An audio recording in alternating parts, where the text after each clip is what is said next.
Bienvenue dans le podcast d'Adalia 2.0, votre rendez-vous dédié à l'environnement et à la préservation de la biodiversité. Dans cette première saison, nous vous invitons à découvrir ces petits acteurs cruciaux qui pollinisent nos fleurs et assurent la pérennité de notre alimentation, les pollinisateurs. Rejoignez-nous pour vous inspirer, vous informer et découvrir comment chacun de nous peut agir pour préserver notre environnement, pour un avenir où les pollinisateurs prospéreront et où la nature retrouvera son équilibre.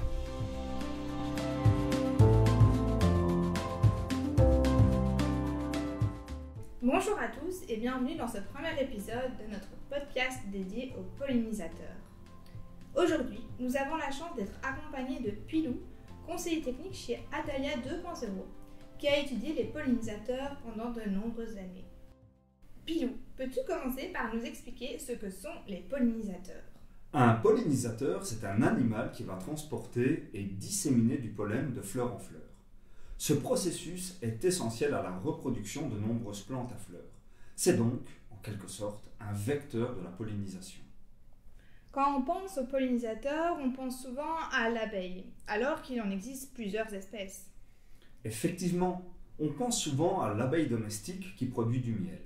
Or, beaucoup d'animaux peuvent jouer ce rôle. Les 4 groupes les plus fréquents sont les hyménoptères, avec les abeilles et les guêpes, les lépidoptères, ce sont les papillons, les diptères, autrement dit les mouches, avec notamment les cirphes, et les coléoptères, la cétoine par exemple.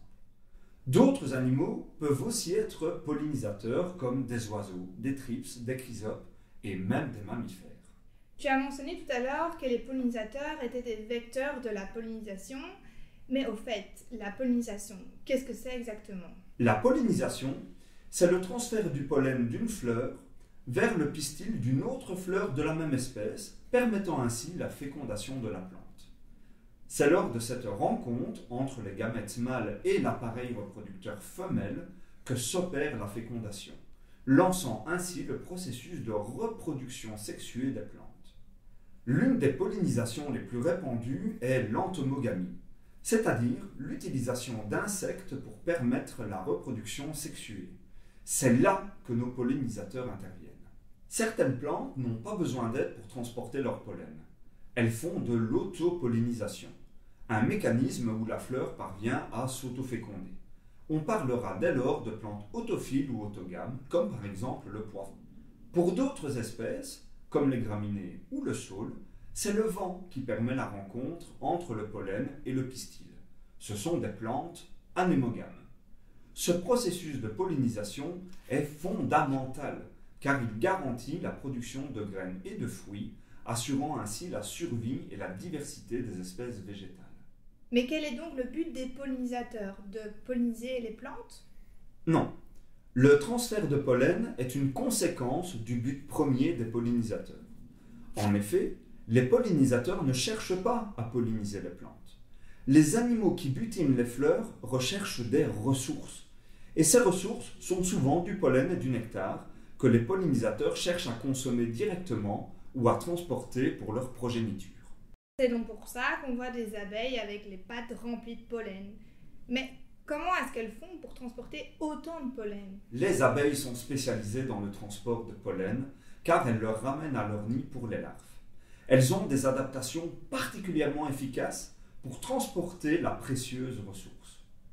Le corps des abeilles est recouvert de poils ramifiés qui permettent de capturer le pollen. Elles disposent également d'une langue adaptée à la récolte de nectar. Chez certains groupes, les pattes postérieures possèdent une structure particulière qu'on appelle une corbeille et qui permet de former la fameuse pelote de pollen. Les adaptations peuvent également passer par un comportement spécifique, une morphologie particulière, des facultés d'apprentissage pour manipuler les fleurs ou encore de la spécialisation alimentaire. Qu'entends-tu exactement par spécialisation alimentaire ? Est-ce que c'est quand les pollinisateurs ont besoin d'un type spécifique de plantes ? La spécialisation alimentaire, c'est le terme utilisé pour représenter le nombre de plantes qu'un pollinisateur va visiter. Les espèces spécialistes vont visiter peu de plantes, au contraire des abeilles généralistes.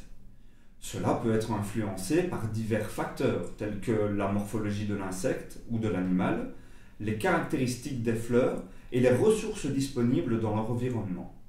L'extrême de la spécialisation alimentaire est ce qu'on appelle le monolectisme. Ça signifie que le pollinisateur va visiter principalement les fleurs d'une seule espèce de plante pour obtenir leur nourriture. On peut citer les antidies, des abeilles qui ressemblent à des guêpes qui collectent des poils sur certaines plantes, également pour confectionner les cellules larvaires. C'est également le cas de l'osmie du coquelicot qui va récolter des pétales de coquelicot pour fabriquer les cellules larvaires, sorte de petits cocons qui contiennent du pollen, du nectar et un œuf qui se transforme par la suite en larve et puis en adulte. On peut aussi citer le papillon monarque qui est connu pour sa forte préférence pour le nectar d'Asclépiade. Tu as mentionné que les mouches et les papillons jouent aussi un rôle de pollinisateurs. Ont-ils aussi des caractéristiques particulières qui leur sont propres ? Du côté des mouches, les cirphes vont butiner les fleurs pour leur propre alimentation. Les larves de certaines espèces sont de précieux alliés de nos cultures car elles se nourrissent de pucerons. Merci Pilou pour ces explications claires, concises et très intéressantes. Cela nous éclaire sur l'importance cruciale des pollinisateurs dans notre écosystème. Les pollinisateurs sont variés et fascinants à observer. Et en plus, ils jouent un rôle crucial dans la préservation de la biodiversité. Ils contribuent également à la production alimentaire, car de nombreuses cultures dépendent de la pollinisation pour produire des fruits et des légumes.